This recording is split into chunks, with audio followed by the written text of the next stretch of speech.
Olá pessoal, tudo bem com vocês? Espero que estejam bem. A aula de hoje é sobre fungos. Como vocês podem ver nesse primeiro slide, ele tem um monte de fotos de fungos, de vários tipos diferentes. A gente tem esse primeiro aqui, em sentido horário, esse primeiro aqui é um fungo azul, que a gente chama, tem o formato de cogumelo, né? A gente tem aqui na sequência um champignon, que é o cogumelo comestível. Depois a gente tem no canto direito superior um cogumelo, que na verdade um fungo que a gente chama de orelha de pau. A gente está vendo aqui um fungo que está na laranja, tá ok? Aqui embaixo a gente tem em alaranjado a orelha de pau. A gente tem outro tipo de cogumelo, aqui nessa cor mais amarelinha. E a gente tem o Amanita muscaria, que é o nome científico desse fungo aqui vermelho. Esse fungo vermelho, ele tem a característica de ser alucinógeno, tá? Mas aqui no Brasil a gente não tem esse tipo de fungo, não é nativo do Brasil. Então, vamos lá. Continuando agora com as características dos fungos. Quais são as características deles? Então, primeiramente, quero dizer que a área da biologia que estuda os fungos se chama micologia. Então, micologia é o estudo dos fungos. Os fungos são eucariontes. O que é isso? A gente já estudou, mas só relembrando para vocês. Eucariontes são aqueles seres que possuem, então, em suas células, o material genético em compartimento, ou seja, o DNA está dentro de uma membrana nuclear, ele está protegido. Então, os fungos são seres eucariontes. Eles podem ser formados por uma célula, chamados de unicelulares, ou por mais de uma célula, pluricelulares. Os fungos unicelulares, formados por uma célula, eles não podem ser vistos a olho nu, ou seja, só conseguem ser vistos com auxílio de microscópio, ok? Os pluricelulares não, porque eles podem ser vistos a olho nu sem problema nenhum, o olho humano é capaz de enxergar. Onde é que eles vivem? Eles vivem em locais úmidos, no solo, na água e em outros organismos. Como assim em outros organismos? Na verdade, os fungos, eles são parasitas, então eles podem viver dentro de outros organismos. A gente já vai ver sobre isso. Outra característica, os fungos são heterótrofos. O que quer dizer isso? Que eles não são capazes de produzir o próprio alimento.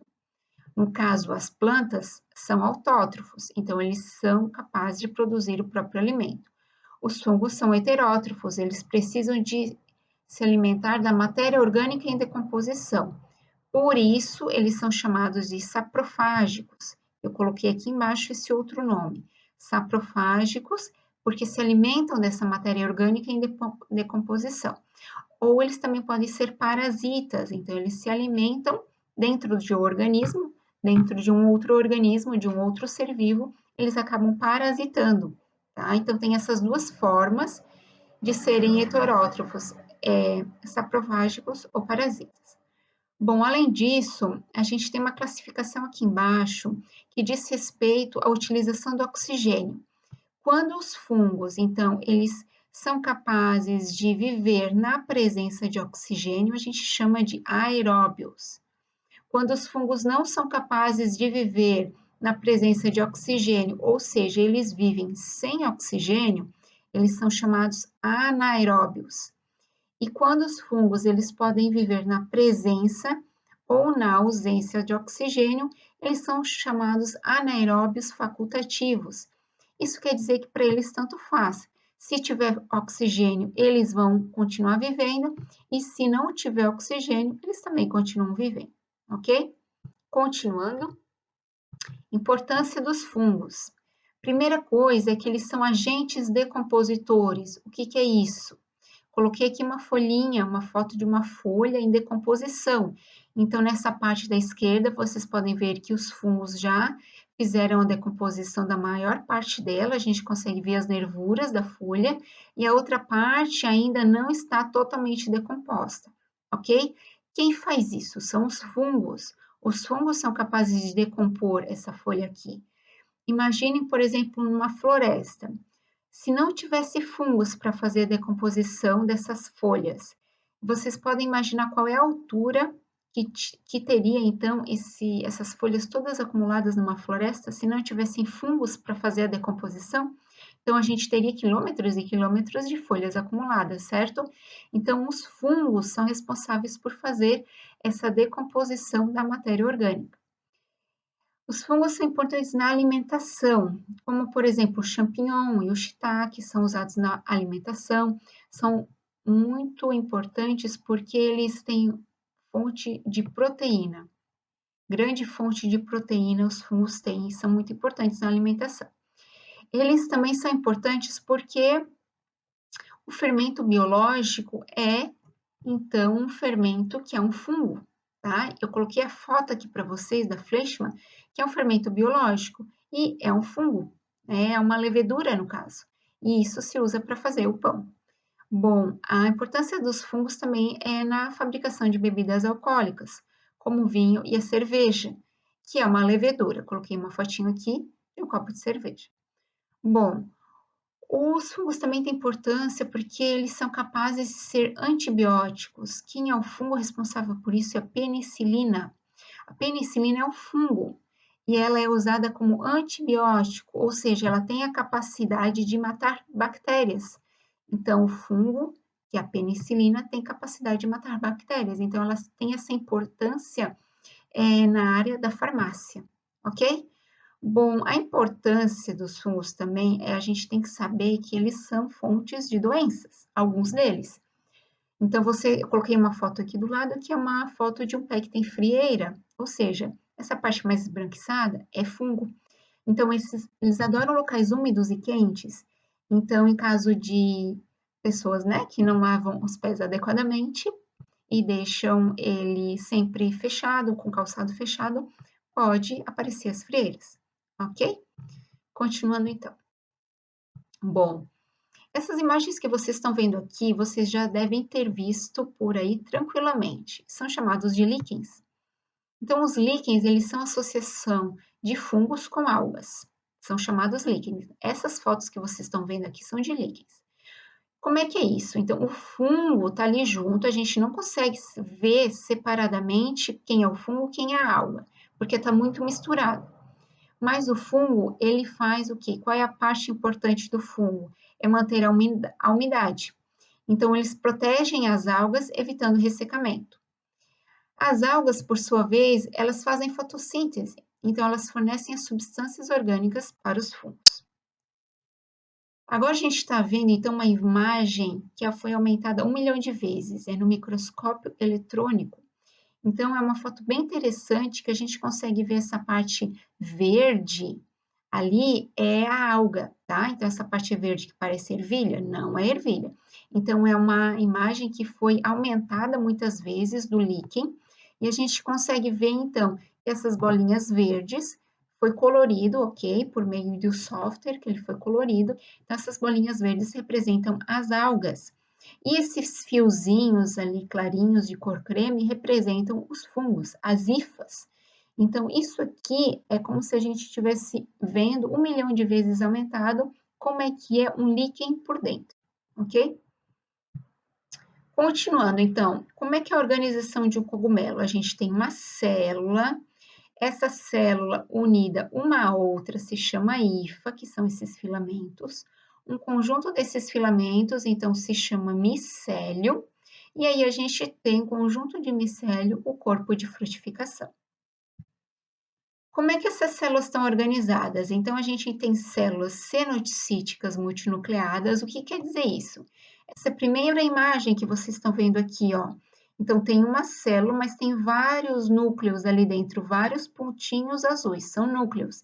Então, a gente diz que são hifas cenocíticas multinucleadas. Próximo tipo são os hifas monocarióticos. O que quer dizer isso? Em cada célula tem um núcleo separado. E hifas dicarióticas significam di é 2. Então, significa que os núcleos são agrupados de 2 em 2 em cada célula. Bom, então a gente tem um desenho de um fungo aqui.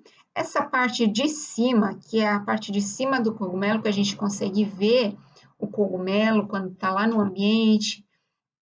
Essa parte de cima a gente chama de micélio reprodutivo. Por quê? Porque é responsável pela reprodução do fungo. Essa parte que está embaixo, que está na terra, a gente não consegue ver, se chama micélio vegetativo. Por quê? Porque ele é responsável pela fixação do fungo no solo e pela absorção de água e nutrientes. Então, é o micélio vegetativo, essa parte de baixo que a gente não vê. Bom, quanto ao micélio, então, o vegetativo, ele cresce no interior da matéria orgânica, que pode ser no solo ou nos corpos de animais ou vegetais, e sejam eles vivos ou mortos, podendo atingir dezenas de metros de extensão e viver num determinado lugar por muitos anos. Então, existem fungos muito extensos, que podem atingir muitos metros de extensão. A parte reprodutiva, que é essa parte de cima que a gente vê, então, é responsável pela reprodução dos fungos. Como é que é essa reprodução, então?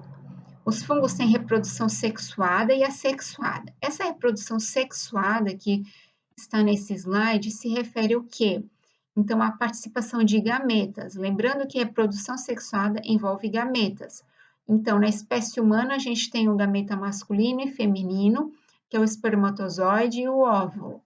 Então, nos fungos, a gente também tem gametas. Esses gametas se chamam basídeos, tá ok? Então, que depois vão formar os basidiósporos. Então, é o tipo de reprodução sexuada dos fungos. Então, a gente tem aqui nas lamelas, essa parte de cima dos fungos, bem embaixo. A lamela é aquela parte que, quando a gente vira o cogumelo, a gente começa a olhar várias folhinhas, uma do lado da outra, parece páginas de livro. Essas são as lamelas. Então, quando a gente observa as lamelas, pelo microscópio, a gente consegue ver a presença de basídeos, e esses basídeos, então, vão dar origem aos basidiósporos. E esses basidiósporos vão ser dispersos na natureza e dar origem ao novo fungo. Reprodução assexual desse fungo, ele pode ser por esporulação. Vocês estão vendo nessa imagem várias bolinhas. Então, significa que cada uma dessas bolinhas é um esporo. Cada um deles, caindo na natureza, pode dar origem ao novo fungo, ok? Então, os corpos de frutificação são esses daqui, produzem esporos por mitose. Os esporos são células numerosas, leves e que se propagam no meio aéreo e são carregadas pelo vento. Cada esporo, ou seja, cada bolinha dessas da foto, ela cai em um local apropriado. Se ela cai em um local fértil, ela pode gerar um novo bolor, ou um novo mofo, que é fungo, ou um cogumelo, depende do tipo de fungo. Outro tipo de reprodução assexuada é por brotamento. Então, significa que um pedacinho do fungo se desgarrou e deu origem a um novo fungo, se chama brotamento, que são originados por brotos, ok? Próximo item é por fragmentação, um micélio a partido, formando assim novos micélios a partir dele. Ok, os principais grupos. Então, a gente tem 4 principais grupos de fungos que estão aqui em vermelho. Primeiro, quero falar dos critidiomicetos. Então, eles são unicelulares ou pluricelulares, apresentam representantes flagelados, vivem em ambiente terrestre ou aquático. Então, eles podem ser do ambiente aquático dulcícola, que é da água doce, ou ambiente marinho, que é da água salgada. São saprofágicos, ou seja, se alimentam da matéria orgânica em decomposição e possuem espécies que são parasitas. Essa foto que vocês estão vendo aqui, então, é uma foto de um microscópio, onde a gente não consegue ver essa espécie aqui a olho nu, só no microscópio, ok? Porém, tem outras espécies que a gente consegue ver a olho nu. Próximo grupo se chamam zigomicetos. Os zigomicetos são aqueles fungos que aparecem nos alimentos, aparecem no pão, que foi o pão que já passou da validade. Então, esses são os zigomicetos. Eles possuem organização bem simples e não têm estruturas especializadas para reprodução. Então, eles não têm corpo de frutificação, eles não se parecem com cogumelo, ok? Os representantes mais conhecidos são dos gêneros Rhizopus e Mucor. Então, são bolores que crescem na superfície dos alimentos, como pão, frutas e verduras. Pessoal, uma coisa bem importante, quando a gente pega uma fruta, um alimento com fungo, a gente não pode cortar uma parte que não tem fungo e consumir e deixar o resto e jogar no lixo, ok? A partir do momento que ele está contaminado com fungo, a gente tem que descartar o alimento, porque esses esporos, eles podem ter passado para aquela parte que a gente acha que está sadia, e a gente se alimenta e come aquele fungo sem saber, e pode ser prejudicial à nossa saúde. Então, a gente não deve consumir, ok? Porque esses esporos, eles são facilmente levados para outra parte do alimento que aparentemente é sadia. Outro grupo são os ascomicetos. Então, os ascomicetos, eles podem ser unicelulares, como as leveduras, ou filamentosos, formados por hifas, geralmente multinucleadas, formadas por mais de um núcleo. Eu coloquei fotos ali para vocês, que ele tem uma característica bem enrugada, o cogumelo parece enrugado, tá? Mas os ascomicetos, eles também podem ser leveduras, aquele que se usa para fazer a cerveja. Eu coloquei aqui o nome científico, se chama Saccharomyces cerevisiae. Tem também outra espécie que é a Neospora. Tem Aspergillus penicillium, que faz a penicilina, que é um antibiótico. E a gente tem a Morchella esculenta, que é comestível. O último grupo, então, de fungos são esses das imagens que vocês podem ver, que é aquele que parece um cogumelo, tá? Então, quais os tipos de basidiomicetos? Então, a gente tem orelha de pau, cogumelos comestíveis, como o champignon, e tem alguns alucinógenos, né?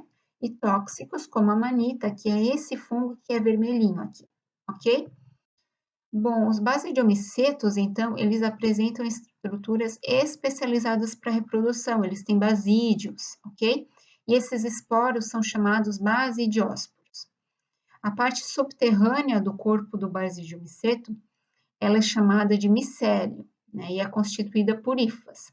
Então, essas hifas são as responsáveis pela fixação do fungo e pela absorção da água e dos nutrientes. Pessoal, essa foi a aula sobre fungos. Eu vou disponibilizar também uma lista de exercícios, espero que vocês façam. E nos próximos dias eu vou colocar, então, o gabarito desses exercícios, ok? Para ver se vocês acertaram ou não, ok? Obrigada.